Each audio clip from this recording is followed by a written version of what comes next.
하나님 영광 받으신 줄 믿습니다. 할렐루야. 여러분 기분이 어떻습니까? 여러분 건강은 어떻습니까? 여러분 자녀는 어떻습니까? 여러분 부모는 어떻습니까? 날마다 좋은 일이 가정과 삶터에 충만할 수 있기를 축복합니다. 오늘 우리가 함께 은혜 받고자 하는 말씀의 제목, 내 부모를 즐겁게 하고 기쁘게 하라라는 제목으로 함께 은혜를 나누겠습니다. 왜 무슨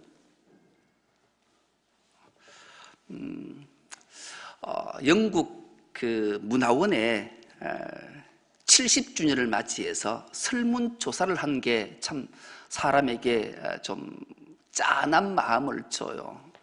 영어를 쓰지 않는 102개국, 영어를 쓰지 않는 102개국에 있는 사람들을 4만 명을 대상으로 설문조사를 했어요. 여러분들이 가장 아름답고 귀한 단어가 떠오르는 게 있으면 써보십시오. 그런데 50문항을 썼어요. 첫째 단어가 어머니란 단어가 가장 귀하고 존귀하다. 두 번째가 패션이라는 단어가 이쁘고 귀한 단어다. 3위가 스마일, 4위가 사랑, 그리고 40위가 호박이에요. 그리고 50위가 캥거루예요. 그런데 놀랍게도 50문항까지 아버지라는 이름이 없었다라는 거예요. 신라시대에 헛시성을 가진 한 분이 살았어요.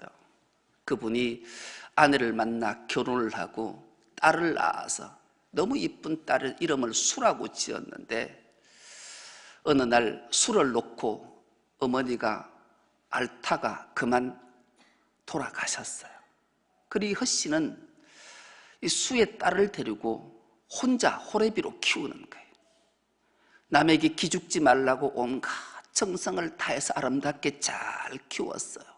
그러던 어느 날 이 신라 나라에 왕후를 뽑는다라는 간택령이 내려진 거예요. 그런데 이 수가 얼마나 이쁘고 아름답게 자랐던지 뽑혀서 그 경쟁자에 속하게 된 거죠. 가장 먼저 길쌈을 잘하고 음식을 잘 만들고 예절이 있는, 그렇게 하나하나 단계를 뽑아가는데 계속 뽑힌 거예요. 이제 몇 명 남지 않은 사람들 마지막 간택을 하기 위해서 마지막 시험 하나가 가을에 노랗게 익은 곡식들에게 자꾸 새떼가 와서 곡식을 먹으니 이 새떼를 쫓는 가장 훌륭한 기술이 있는 사람을 뽑는 걸 시험을 치르겠대요. 이 저마다 새 쫓는 기술로 막 새떼를 쫓는데 이 수도 새떼 쫓는 기술을 막 열심히 연마했지만 그게 뭐 잘 되나요? 그런데 자기 차례가 돼서 많은 그 새떼가 있는 들판에 나가서 새를 쫓는데 와 하는데 새가 확 날아가는 거예요. 기가 막히게 다른 사람은 새떼를 잘 못 쫓는데 자기가 한번 새떼를 쫓으려고 소리를 내면 새떼가 막 다 날아가는 거예요. 그때 헛빛 스쳐 지나가는 모습 하나를 보게 돼요. 아주 남루한 옷을 입고 번거지를 눌러 쓴 어떤 사람이 막 이 모션하는 게 보이는 거예요. 아무튼 그렇게 해서 가장 먼저 가장 훌륭한 사람으로 이 수가 택함을 입어서 왕후가 된 거예요. 왕후가 된 후에 가만히 저녁에 생각을 해보니까 그 스쳐 지나가는 모습 하나가 기억이 나는 거예요. 그래서 그 다음날 그곳을 다시 찾아가 봤는데 웬걸 정말로 그 넓은 들판에 남루한 옷을 입고 번거지를 쓴 모습이 그대로 있는 거예요. 저게 뭐지 싶어서 가까이 가서 보니 바로 자기 아버지였어요. 아버지가 자기 딸을 사랑하고 마지막 부정을 태우기 위해서 자기 딸이 새 쫓는 기술을 할 때 자기가 그 새들을 쫓아서 자기 딸이 왕후가 되는 일에 자기는 일조를 하고 배고픔과 목마름과 추위를 견디지 못해서 그 자리에서 망부석처럼 죽어있는 모습을 보게 된 거예요. 그래서 이 딸이 자기 아버지를 안고 그렇게 통곡하면서 울었어요. 그리고 그 아버지를 기리기 위해서 지금도 우리 포항에서 얼마 지나지 않는 흥해에 가면 허수아비 축제가 있어요. 허수의 아비를 기리기 위해서 생겨난 게 허수아비 축제라는 거죠. 그래서 지금도 가을 들녘이 되면, 가을이 되면 그 들녘에 남루한 옷을 번거지를 씌워서 허수아비를 세워놓고 그 아비를 아직도 기린다. 이 전설이 전해지고 있는 거죠. 아버지의 부정의 사랑이 얼마나 큰가를 우리에게 알게 해요. 오늘은 특별히 어버이 줄로 지키지요. 어버이의 은혜를 깨닫고 감사하면서 다시 한번 부모님께 대한 효를 다짐하는 그날이 오늘 어버이 주일이, 다시 한번 우리가 우리 이 땅에 오게 한 그 어버이를 생각하면서 깊이 깨닫고 부모에게 효 잘하는 은혜가 있길 축복합니다. 그래서 오늘 본문의 제목도, 설교의 제목도 내 부모를 즐겁게 하고 기쁘게 하라, 그렇게 말씀을 정했어요. 오늘 본문이 이렇게 시작하고 있습니다. 너를 낳은 아비에게 청종하고. 아버지 말씀을 청종하는 것이 부모를 즐겁고 기쁘게 하는 것이다 말씀하시기 때문이지요. 여러분, 청종이라는 말이 히브리 말로 샤마라는 단어를 쓰는데, 이 샤마는 말씀에 귀를 기울이고 이해하며 순종하는 것, 이게 아비의 말을 청종하는 샤마의 뜻이에요. 뭐라고요? 아버지의 말에 귀를 기울이고 그 말을 이해하고 순종하는 것, 이게 청종이라는 거예요. 그럴 때 그 아비가, 부모가 즐겁고 기뻐한다 말씀하기 때문이지요. 여러분, 이창용이라는 목사님이 계세요. 이분이 행복수리공이라는 책을 썼는데, 이 행복수리공 책 중에 한 챕터가 참 마음을 따뜻하게 해요. 그는 하나님 앞에 이런 제목으로 기도한 내용을 적었어요. 하나님, 제 밤길을 밝게 해주세요. 그런 제목을 썼어요. 왜냐하면 이 이창용 목사가 사랑하는 아내를 만나서 결혼하고 첫 딸을 낳았는데, 딸이 얼마나 이쁜지 이름을 시은이라고 지었어요. 지었는데 이 딸을 놓고 난 다음에 밤에 잠을 못 자는 거예요. 잠을 못 이루는 거예요. 왜냐하면 이 이창용 목사님은 잠기가 어두운 거예요. 한번 자면 누구가 업어가도 모르고 옆집이 불이 나도 모른다라는 거예요. 불이야 소리 지르도 잠 깨질 않는다라는 거예요. 그런데 옛날에는 그냥 잠기가 어두워도 푹 자니까 오히려 감사했는데, 자기 눈에 넣어도 아프지 않을 딸을 놓고 나니까, 아니 이 딸이 갑자기 배가 고프거나 아파서 울면 그 딸의 소리를 듣고 빨리 깨서 그 딸을 사랑해 줘야 되는데, 아니 밤기가 없으니까 이게 답답한 거예요. 그래서 새벽기도 나와서 하나님 앞에 정말로 두 손 모으고 간절히 기도했다는, 하나님 제발 제 소원 하나 들어주십시오. 제 밤기 좀 밝게 해주십시오. 그렇게 간절한 마음으로 기도하는데 스쳐 지나가는 한 인물이 떠오르더라는 거예요. 그 인물이 자기 어머니예요. 자기 어머니는 청각장애인이었어요. 나는 밤기가 어두워서 내 딸의 울음소리나 급박하게 나를 부르는 소리가 들리게 해달라고 하나님 앞에 기도했는데, 자기 어머니는 아예 듣지 못하는 청각장애인이셨는데 우리 삼형제를 잘 키웠다. 그리고 어머니가 살아왔던 여정들을 생각해 보니까 기가 막힌 거예요. 그리고 그 어머니는 자기 자녀들, 아들 삼형제를 키울 때 듣지 못하니까 아이들이 잠자면 이 아이가 어떻게 숨을 쉬는가, 콧바람을 길이 대고 느낌으로 이놈이 새근새근 잘 자는구나, 몸이 아프구나를 다 아셨다라는 거예요. 그렇게 자기 삼형제를 키운 어머니 생각하니까 억장이 무너지는 거예요. 그러면서 어머니의 삶의 여정을 생각하니까 온몸에 전율이 있더라는 거죠. 그러면서 다시 한번 한 분이 자기에게 떠오르더라는 거예요. 내가 어둠에 있을 때 나를 빛으로 비춰주셔서 우리의 작은 신음조차도 다 들으시고 귀를 기울여 주시는 그분, 바로 하나님이 생각나더라는 것. 그분은 졸지도 않으시고 주무시지도 않으시고 늘 나의 오른편에 있어서 나를 붙잡고 이끌어 주시고 내 우편에 그늘이 되어주시는 그 하나님, 그래 떠오르니까 자기 어머니의 말에 귀를 기울이게 되고 이해하게 되고 순종하게 되고 하나님 말씀에 대해서 청종하게 되고 귀 기울이게 되고 이해하고 순종하는 삶을 살아서 목사가 되는, 그래서 주의 일들을 잘 감당하게 됐다라는 거죠. 여러분, 내 부모를 즐겁고 기쁘게 하는 것은 그 부모님의 말씀을 청종하는 거예요. 샤마, 귀를 기울이고 경청하고 이해하고 순종할 때 육적 부모도 즐겁고 기쁘게 하고 영적 부모인 하나님도 기쁘고 즐겁게 할 수 있구나를 깨닫게 된 거죠. 우리 모두도 부모님의 말씀에 청종해서 이해하고 순종함으로 부모님을 즐겁고 기쁘게 하는 은혜가 있기를 축복합니다. 24절 하반절을 보십시오. 늙은 어미를 경히 여기지 말지니라, 그렇게 말씀해요. 이 경히 여긴다라는 말은 다른 말로 멸시치 않는다, 그런 말이에요.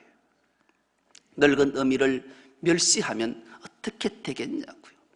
부모님을 멸시하는 일은 우리의 삶 속에 있어서는 안 될 일이지요. 왜냐하면 부모를 멸시하면 하나님이 우리를 멸시하신다고 말씀하시기 때문에 그래요. 그래서 우리는 영적 부모, 육적 부모의 경히 여기는 것이 아니라 귀히 여기는 그런 은혜가 있기를 축복합니다. 이에게도 실화 사건 하나를 소개하면, 이 아버지도 어머니와 결혼을 해서 부부가 되어서 첫 아들을 놓고 또 둘째 아들을 놓고 아주 행복하게 사는데 어쩐지 자꾸 아내가 돌아가셔요. 여러분, 남편 된 자들이요, 아내보다 먼저 죽기를 축복합니다. 먼저 죽어야 돼. 남자가 오래 살면 안 돼. 여자가 오래 살면 괜찮은데 남자는 오래 살면 안 돼. 혼자 사는 남자들 보면 너무 가슴이 아파요. 한 날 한시에 죽으면 그보다 더 큰 은혜가 없지만 이왕 죽을 것 같으면 남자가 먼저 죽고 아내가 나중 죽어야 돼. 아내가 먼저 죽었어요. 아들 둘을 놓고. 이 호레비가 아들 둘을 키우는 게 얼마나 힘들겠어요. 그래도 지극정성으로 잘 키워서 장성하게 키워서 맏아들도 한 가정을 일구어서 분가시키고 둘째 아들도 분가시키고, 그런데 이놈 아들들이 그러면 부모에게 효도를 하지 않네. 찾아오질 않는 거예요. 늘 외롭고 적적하게 살아요. 그러던 어느 날 친구가 찾아와서 그런 거죠. 자네 아들들 자주 오는가? 못 본 지 2년이 지났네. 둘째 아들 놈은 3년 동안 한 번도 얼굴도 못 봤네. 아들 잘 오게 하는 비결인데 들어볼란가? 얘기해 주게. 그래, 그럼 자네가 아주 화려하고 멋있는 보석함을 하나 만들게.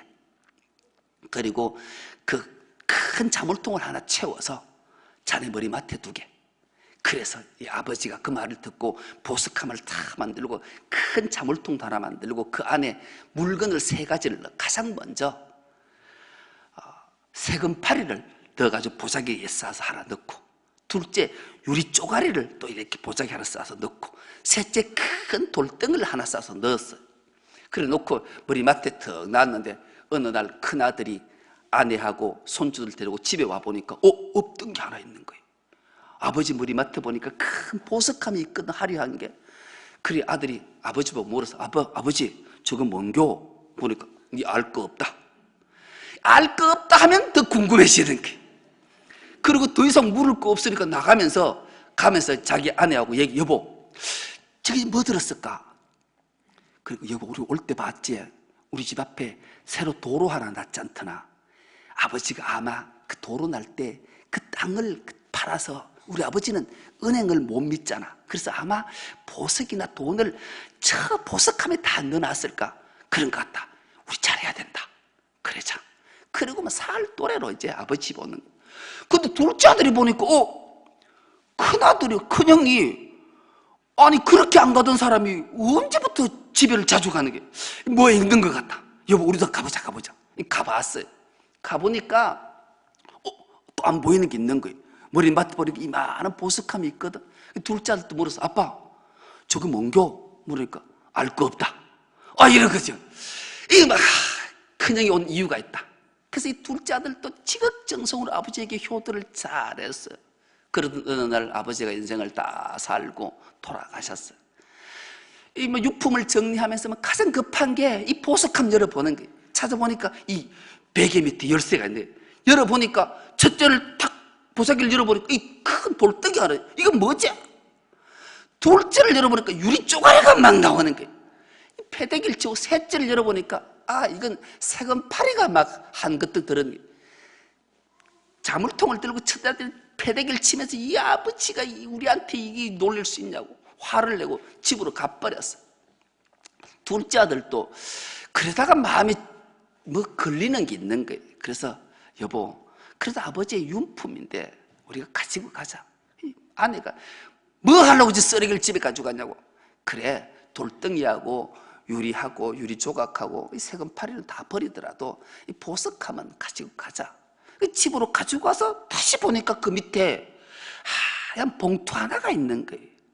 여기서 이 봉투 속에 수표나 돈이 들어있다라고 머리에 생각한 사람은 속물이야. 거기에 편지 하나가, 장문의 편지 하나가 적혀져 있는 거예요. 내가 사랑하는 여자를 만나 결혼을 했다. 결혼을 하고 첫째 아들을 놓고 너무 행복해서 울었다. 이렇게 행복할 수 있을까? 또 얼마 지나지 않아서 사랑하는 둘째 아들을 놓고 너무 행복해서 웃었다. 그런데 아내가 먼저 떠나고 그 두 아들을 지극정성으로 잘 키워서 이놈들 말씀도 안 피우고 잘 자라줘서 한 가정을 이루고서 분가할 때도 얼마나 행복했는지 울고 웃었다. 그것으로 끝이 난 것 같다. 이제는 내 인생을 되돌아보니까 더 이상 울 일도 없고 더 이상 웃을 일도 없다. 그래서 내 가슴을, 마음을 찬찬히 들여다보니까 세금파리에 긁혀서 상처가 보이고 유리에 찔려서 피난 상처가 보이고 돌덩이처럼 내 마음을 억누른 것 때문에 외로움에 지친 인생을 살고 보니 참 내 인생이 허무하구나. 그러나 바라고 원하기는 내 아들들은 나처럼 이렇게 안 살았으면 좋겠다. 그런 마음으로 이 편지를 쓴다. 이 편지를 읽은 둘째 아들이 펑펑 우는 거예요. 아버지가 자녀를 향한, 우리를 향한 사랑이 얼마나 컸는데 나는 이렇게 불효를 하러 살았구나. 내가 부모님을 얼마나 경히 여기고 멸시했던지 자기 자신을 깊이 깨닫고 후회했다라는 그 이야기가 오늘 우리에게 전해지고 있어요. 여러분들은 부모님의 말씀을 경히 여기십니까? 멸시하지는 않으십니까? 아니면 귀히 여기고 아주 존귀히 여겨주십니까? 부모를 경히 여기지 않고 존귀케 여기는 자, 하나님이 존귀케 여겨주시겠다 말씀하십니다. 그뿐만 아니라 세계 모든 민족 위에 가장 뛰어난 사람으로 세워주시겠다 말씀하십니다. 여러분 기억하십시오. 부모님을 경히 여기지 마십시오. 멸시하지 마십시오. 귀히 여기고 존귀히 여길 때 하나님이 우리에게 놀라운 복을 주신다 말씀하시기 때문입니다. 그런 결단하는 은혜가 있기를 축복합니다. 마지막으로 우리의 부모를 즐겁고 기쁘게 하는 것은 23절과 24절이 이렇게 말씀합니다. 진리를 사되 팔지는 말며 지혜와 훈계와 명철도 그리할지니라. 의인의 아비는 크게 즐거울 것이요 지혜로운 자식을 낳은 자는 그로 말미암아 즐거울 것이니라. 아멘. 여러분, 부모님을 즐겁고 기쁘게 하는 것은 진리를 사되 팔지는 말라. 진리는 하나님의 말씀을 가르치는 거예요. 하나님의 말씀을 귀히 여기고 온 정성을 다해서 거두어야 돼요. 여러분, 진리를 팔아버린 한 인물을 기억하십니까? 에스라는 인물은 진리인 하나님 말씀을 경히 여겼어요. 팔아버렸어요. 그래서 장자로 이어지는 하나님의 놀라운 복을 끊고 저주가 그 가문에 이어지는 얼마나 안타까운 일이 있었던 거예요. 그러나 반대로 요셉은 진리를 사수했어요. 진리를 샀어요. 그 어떤 고난과 역경과 아픔 속에 진리를 사되 끊임없이 참았더니만 그에게는 가시가 온 땅을 넘어서 수많은 사람, 자기 가문 1억 명을 구원해서 애굽 땅에 고센 땅에 정착해서 잘 살게 하고 무려 200만이 넘는 큰 민족을 이루어서 하나님이 아브라함에게 약속하셨던 젖과 꿀이 흐르는 가나안 땅으로 인도하는 놀라운 역사를 복을 받았던 인물임을 우리는 기억하게 되는 거죠. 진리를 경히 여기면 안 돼요. 진리는 사대 파는 자가 되면 안 돼요. 귀히 여기고 끝까지 부여잡을 때 하나님 우리에게 놀라운 복을 주시는 거죠. 더 나아가 가장 부모님들이 즐겁고 기뻐하는 것은 바로 의인된 자라고 말씀하기 때문이죠. 지혜로운 자라는 거예요. 의인과 지혜로운 자가 자기 아들, 딸일 때 부모는 즐겁고 기뻐하고 행복해 한다라는 거죠. 여러분, 의인이라는 말이 어떤 사람이 의인인가? 의인에 대해서 에스겔 18장 9절은 우리에게 이렇게 말씀으로 잘 들려주고 있어요. 내 율례를 따르며 내 규례를 지켜 진실하게 행할진대 그는 의인이니 반드시 살리라. 주 여호와의 말씀이니라. 하나님의 율례를 따르고 그 규례를 지켜 진실되게 행하는 자를 하나님은 의인이라 말씀하시기 때문이지요. 여러분, 하나님은 우리에게 계명이라는 말씀을 주셨어요. 그 계명 중에 율례라는 게 있어요. 율례는 칠이 징계가 없는 게 율례예요. 거기에 징계를 덧입히면 규례가 되는 거예요. 이 율례와 규례를 잘 지켜 행하는 자를 하나님은 의인이라 말씀하시죠. 이 의인은 악과 싸워서 이기는 자예요. 그런 자를 하나님이 가장 기뻐하시고 의인이라 인쳐주시는 거죠. 그리고 지혜로운 자를 하나님은 귀히 여기고 지혜로운 자가 부모를 즐겁고 기쁘게 한다 말씀합니다. 이 지혜롭다라는 것은 부모님의 마음을 잘 헤아린다라는 말이에요. 부모님의 마음을 먼저 알고 헤아리고 채워주는 게 지혜로운 자라고 성경은 우리에게 들려줘요.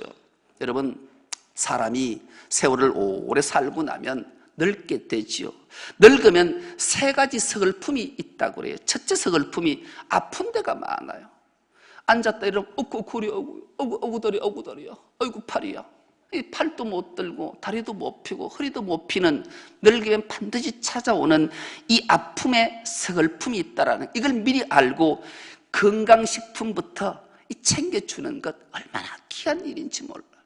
여러분, 부모님한테 갈 때 우왕청심은 매달 사고 요즘 경옥고 같은 거 좀 비싸도 좀 하나 사서 단지 이쁘더라고 하나 줘서 아버지요 엄마요 이 경옥고 한 숟갈씩 떠자시고 주무시세요. 이 건강 챙기면 얼마나 귀한 일인지 이걸 잘해야 돼요. 둘째, 외로움을 많이 탄다라는 거예요. 여러분, 멀리 떨어져 있으면 자주 찾아뵙지는 못하지만 그래도 아침 저녁이라도 최소한 이틀에 한 번이라도 안부 전하십시오. 아버지요 밥 먹니겨? 밥 먹는겨? 식사하셨는겨? 이런 인사 하나 하는 것도 그저 자식 목소리만 들어도 외로움이 사라지거든요. 이것이 서글픔이 없어지는 효는 그런 거죠. 세 번째는 배고픔을 자주 느낀대요. 자꾸 먹어도 허하다라는 게. 그런데 늘 머리맡에 주전부리를 여러분 사는 아버지, 어머니 뭐 좋아하시는겨? 그래, 나는 사탕 좋아한다. 그럼 사탕도 좀 머리맡에서 갖다 놓고 비가도 좋아한다. 그럼 비가도 좀 사놓고 그러면 얼마나 좋아하시겠냐고.